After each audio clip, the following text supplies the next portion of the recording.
Hello friends. आज का हमारा टॉपिक है माइग्रेन, जिसको हम आयुर्वेद में अर्धाव भेदक से कोरिलेट करते हैं। ठीक है।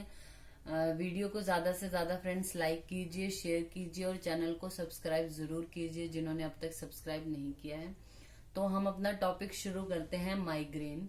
मैं आपको बताना चाहती हूँ कि जैसे अगर आपको एग्जाम में आता है माइग्रेन के बारे में, तो सबसे पहले आप माइग्रेन यानी इंग्लिश जो टॉपिक है, मॉडर्न में जो टॉपिक है वो शुरू करके लास्ट में लिख सकते हैं it can be correlated with अर्धाव भेदक, और उसकी या आचार्य सुश्रुत के अकॉर्डिंग एक डेफिनेशन लिख सकते हैं।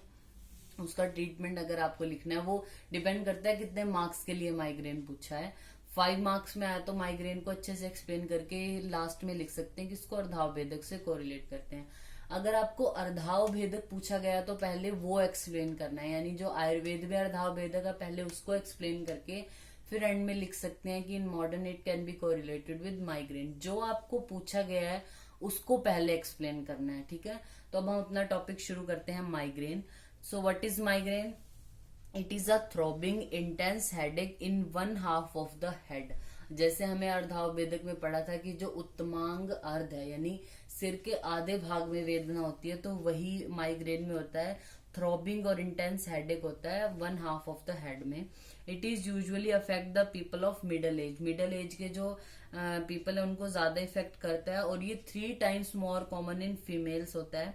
It is unilateral majority of the time in the temporal region. Unilateral होता है, हमें पता है 1 हाफ में है, और ज्यादातर ये जो है वो टेम्पोरल रीजन में ज्यादा देखने को मिलता है। It is found in a person who is anxious. जो पर्सन ज्यादा एनॉक्सियस होते हैं, रिजिड होते हैं या परफेक्शनिस्ट होते हैं, और जो अपने इतना ज्यादा वर्क हार्ड करते हैं, मतलब इतना ज्यादा चाहे करने की जरूरत ना हो लेकिन बहुत ज्यादा हार्ड वर्क करते हैं, वो अपने आप को खुद ही थका लेते हैं। ठीक है। तो it is found in a person who are anxious, rigid, perfectionist and who work hard to fatigue themselves. ठीक है। अब ये जो माइग्रेन का हेडेक है, ये इसके सिम्टम वेरी करते हैं पर्सन टू पर्सन, एंड ये जो सिम्टम है विद और विदाउट अ वार्निंग साइन भी आ सकते हैं। विद और without a warning sign, that is known as aura. Aura क्या है? यानी माइग्रेन का जो हेडेक होता है यानी पेन है, उसको एग्जैक्ट वो होने से पहले, कुछ टाइम पहले पेशेंट में वार्निंग साइन देखने को मिलते हैं। कई पेशेंट में, जरूरी नहीं है सब में हो, लिखा है इसीलिए विद और without warning sign, that is known as aura. Aura में क्या होगा? जो पर्सन है उसको जो है वो, अगर किसी को ओरा आता है तो उसमें स्पॉट्स दिखाई देंगे, उसको आंखों के सामने वेवी लाइंस या फ्लैशिंग लाइट्स दिखाई देंगी। जो ओरा है वो नॉर्मली मेन हेडेक होने से 30 मिनट पहले उसमें देखने को मिलता है, बिफोर द हेडेक। और सम पीपल हैव नंबनेस और पिन और needle sensation in their hands, arms, face during aura. जब उनको ओरा आ रहा है कुछ पर्सन में, उनको ऐसा लगता है जैसे उनके हाथ पैर पर और फेस पर जो है वो जैसे कोई निडल या पिन से उनको वो टच कर रहा है, ऐसा फील होता है उनको। एंड द पेशेंट में प्रेजेंट विद वन और many of the following symptoms, like half sided headache है, नोजिया, वॉमिटिंग हो सकता है पेशेंट को, फोटोफोबिया, स्काल्प में टेंडरनेस हो सकती है, लाइट हेडेडनेस, वर्टाइगो हो सकता है, कंफ्यूजन या फिर विजुअल डिस्टरबेंस भी आ सकते हैं। ठीक है। अब साइन एंड सिम्टम्स हैं जो माइग्रेन के, वो हम क्लासिफाई करते हैं माइग्रेन को कैसे? Migraine without aura, migraine with aura, या फिर इसके अलावा रेटिनल माइग्रेन भी होता है, या फिर एब्डोमिनल माइग्रेन भी होता है। माइग्रेन विदाउट ओरा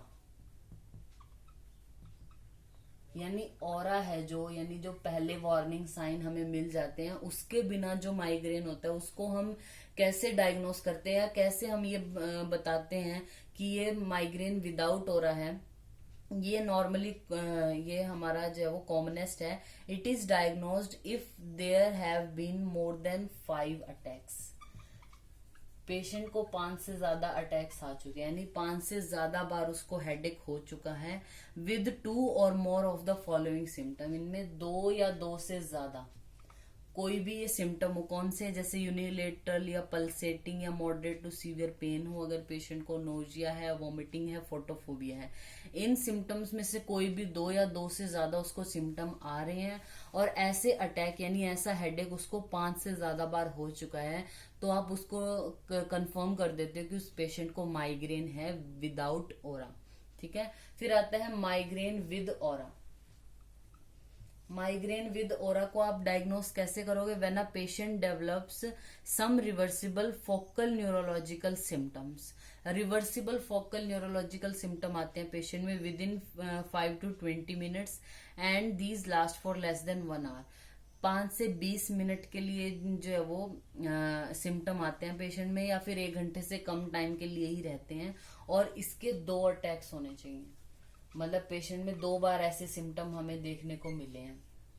ओरा जब आता है तो क्या होता है, उसको flickering lights, loss of vision हो जाता है, feeling of pin prix and numbness, speech disturbance होने लग जाते हैं। ये सारे अटैक उसको अगर 2 बार आ जाते हैं तो हम डायग्नोस कर लेते हैं कि माइग्रेन विद ओरा है, ठीक है। फिर आता है एब्डोमिनल जो माइग्रेन है, उसमें डल पेन एब्डोमेन में भी होता है, नोजिया और वॉमिटिंग, ये जो सिम्टम है माइग्रेन के वो भी होते हैं, इसलिए उसको हम एब्डोमिनल माइग्रेन बोल देते हैं। देन हमें इसको डायग्नोस करना है। कैसे डायग्नोस करेंगे? हम सीबीसी कराएंगे पहले पेशेंट का, सीटी स्कैन या एमआरआई या एक्सरे करा सकते हैं, ठीक है।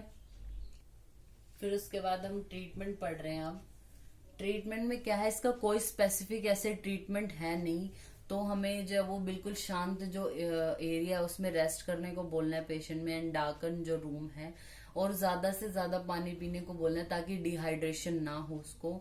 एनाल्जेसिक्स हैं जैसे आइबोप्रोफिन, एस्पिरिन, एसिटामिनोफिन, ये सब लेने को बोलने हैं। सुमाट्रिप्टाइलिन दे सकते हैं। नोजिया या वॉमिटिंग अगर पेशेंट को देखने को मिलती है तो मेटोक्लोप्रामाइड दे सकते हैं। इसके अलावा एर्गोटामीन्स या फिर कॉग्निटिव बिहेवियर थेरेपी कर सकते हैं पेशेंट की। तो ये हमारा टॉपिक हो गया माइग्रेन। अगर आपको माइग्रेन आता है तो आप इसके साथ अर्धाव भेदक को भी ऐड कर सकते हो, ठीक है। Thank you.